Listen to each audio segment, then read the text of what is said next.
Hello everyone. तो आज हम लोग का टॉपिक है sexually transmitted disease STDs. STDs के बारे में पढ़ने के पहले हम लोग ये जान लेते हैं कि ये कितना इम्पॉर्टेंट है। ये टॉपिक नीट के पॉइंट ऑफ व्यू से दोस्तों बहुत इम्पॉर्टेंट है। तो इसको वन हैंडली एक बार में कवर करते हैं और समझते हैं कि एसटीडीज क्या होती हैं।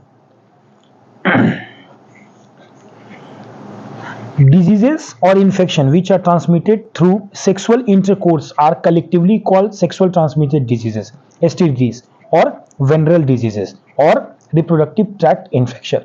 वैसे डिजीजेज जो सेक्सुअल इंटरकोर्स से हो उसको सेक्सुअल ट्रांसमिटेड डिजीज बोलते हैं, वेनेरल डिजीजेस बोलते हैं, या उसी को आरटीआई यानी कि रिप्रोडक्टिव ट्रैक्ट इन्फेक्शन बोलते हैं। इसमें कुछ एग्जाम्पल हैं: gonorrhoea, syphilis, genital herpes, chlamydiasis, genital warts, trichomoniasis, hepatitis B, और सबसे इंपॉर्टेंट जो इसमें एसटीडीज है वो एचआईवी है। एचआईवी के कारण साल में बहुत सारी डेथ होती हैं और सबसे ये जो आप देख पा रहे हैं सबसे कॉमन आपको एसटीडीज के बारे में बताया गया है। ठीक है, इसमें एचआईवी इन्फेक्शन सबसे डेंजरस है, जिसके बारे में हम लोग चैप्टर 8 में हेल्थ वाले चैप्टर में पढ़ेंगे। ठीक है, इसमें सबसे पहले तो पूछा जाता है एग्जाम्पल्स ऑफ एसटीडीज। इंपॉर्टेंट है रटने, इन्हें रट लेना है। एसटीडीज के एग्जाम्पल में gonorrhoea, syphilis, genital herpes, chlamydiasis, genital warts, trichomoniasis, hepatitis B और एचआईवी है। HIV is most dangerous among these STDs करके क्वेश्चन आएगा तो क्या आंसर होगा? एचआईवी।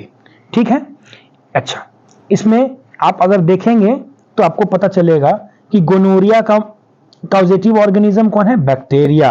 ठीक है, सिफिलिस का कौन है? बैक्टीरिया। जेनाइटल हर्पीज का कौन है? वायरस। क्लेमाइडियासिस का क्या है? क्लेमाइडिया। जेनाइटल वॉर्ट्स का क्या है? वायरस। ट्राइकोमोनियोसिस का क्या है? प्रोटोजोआ। हेपेटाइटिस बी का क्या है? वायरस। एड्स का क्या है? वायरस, यानी कि एचआईवी का वायरस है। Some of these infections like hepatitis B and HIV can also be transmitted by sharing of injections needle, surgical instruments, etc. with infected person, transfusion of blood, or from an infected mother to the fetus too. क्या मतलब हुआ? Hepatitis B और HIV जैसे बीमारियां injection share करने में, जो बहुत लोग देखते हैं नशे के लिए इंजेक्शंस लेते हैं, उन तरह के पर्सन में ये हेपेटाइटिस बी और एचआईवी होने का खतरा बढ़ जाता है। सर्जिकल इंस्ट्रूमेंट्स को शेयर करना विदाउट डिसइंफेक्शन और डिसइंफेक्टेंट करके बिना स्टेलाइजेशन के यूज करने से भी इस तरह की बीमारियां फैलती है। और कुछ कभी कभी ट्रांसफ्यूजन ऑफ ब्लड, कभी कभी किसी को ब्लड चढ़ता है तभी बीमारियां फैल सकती हैं। और ये हेपेटाइटिस बी या एचआईवी जो होती है इन्फेक्टेड मदर से फीटस किसी बच्चे में आ सकती है। ठीक है, इसीलिए हम लोग मदर का टेस्ट करवाते हैं ऑपरेशन से पहले, एलएससीएस से पहले, नॉर्मल डिलीवरी से पहले, देखने के लिए कि मदर का स्टेटस क्या है, फीटस को कितना खतरा है, ये देखने के लिए हम लोग करवाते हैं। हम लोग जब भी ट्रांसफ्यूजन ऑफ ब्लड करते हैं उस समय हम उनका टेस्ट करते हैं, एचआईवी टेस्ट करते हैं, HBsAg करते हैं, HCV, 3 टेस्ट करते हैं दोस्तों।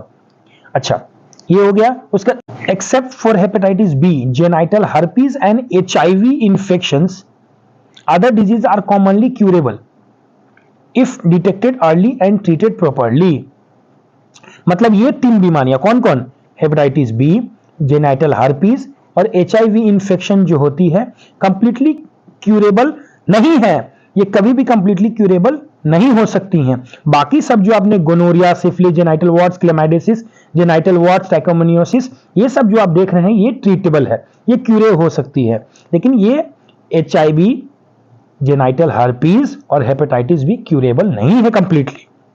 हाँ, लेकिन ये चीज है कि अर्ली डिटेक्ट होने पे इसे अच्छे से ट्रीट किया जा सकता है, ठीक किया जा सकता है।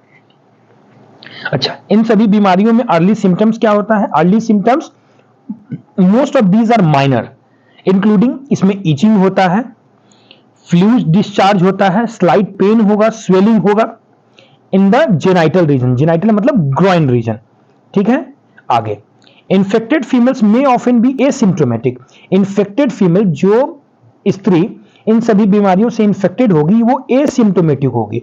एसिम्प्टोमेटिक मतलब नॉट सिम्प्टोमेटिक, मतलब जिनमें इन बीमारियों के लक्षण नहीं है, वैसा लगेगा कि उनमें कुछ बीमारियां ही नहीं है, और यही कारण है and hence may remain undetected for long. इसीलिए इस तरह की औरतें पता भी नहीं चलता कि इनको डिजीज है। Absence or less significant symptom in the early stages of infection and the social stigma attached to STDs deter the infected person from going for timely detection and proper treatment। जो हमारे समाज में social stigma है कि अच्छा ये इसको ये बीमारी हो गया, वो बीमारी हो गया, इसी चीज के लिए जो एसटीडी है वो ज्यादा फैल रहा है हमारे समाज में, ताकि जो सोशल स्टिग्मा है उनको डॉक्टर के पास जाने से रोकता है, प्रॉपर ट्रीटमेंट से लेने से रोकता है। तो इसीलिए ये एसटीडीज हमारे समाज में ज्यादा फैलता है। This could lead to complication later. और शुरुआती दौर में अगर आप अच्छे से इलाज नहीं करवाते हैं तो कॉम्प्लिकेशन में तब्दील हो जाएगा।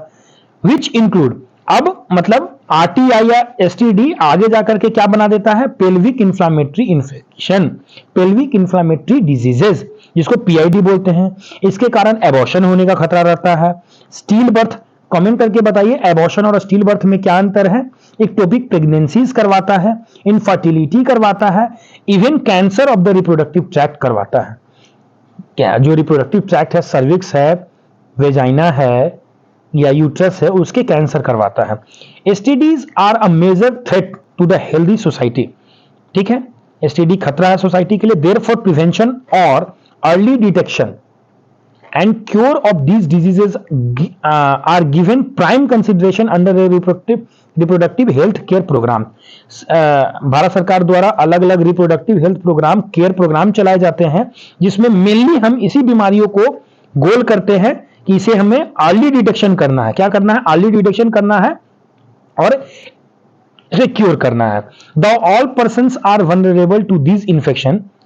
Their incidence are reported to be very high among person in the age group of 15 to 24. The most dangerous group for getting STD is 15 to 24.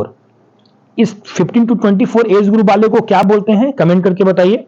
The age group to which you also belong। सही बात है, हम लोग जिस age group से belong करते हैं उसी में होने का ज्यादा खतरा रहता है, तो घबराने की बात नहीं है। Don't panic, prevention is in your hand. इसको रोक सकते हैं आप खुद, ये आपके हाथ में है। You could be free of this infection if you follow the simple principal given below. आप सबसे पहले इसे बच सकते हैं जो यहां दिया गया है उस चीज को फॉलो करके। Avoid sex with unknown partners और मल्टीपल पार्टनर्स। ठीक है, सेक्स नहीं करना है अननोन पार्टनर से या मल्टीपल पार्टनर से। Always use condom during coitus और इंटरकोर्स। इंटरकोर्स के दौरान always use condom. In case of doubt, go to a qualified doctor for early detection and get complete treatment if diagnosed with diseases। ठीक है, और अगर आपको शक है तो आप एक क्वालिफाइड डॉक्टर के पास जाइए ताकि आपका अर्ली डिटेक्शन हो सके और उसको उसी अनुसार ट्रीटमेंट लीजिए। तो ये दोस्तों पूरा एसटीडी कंप्लीट हो गया है।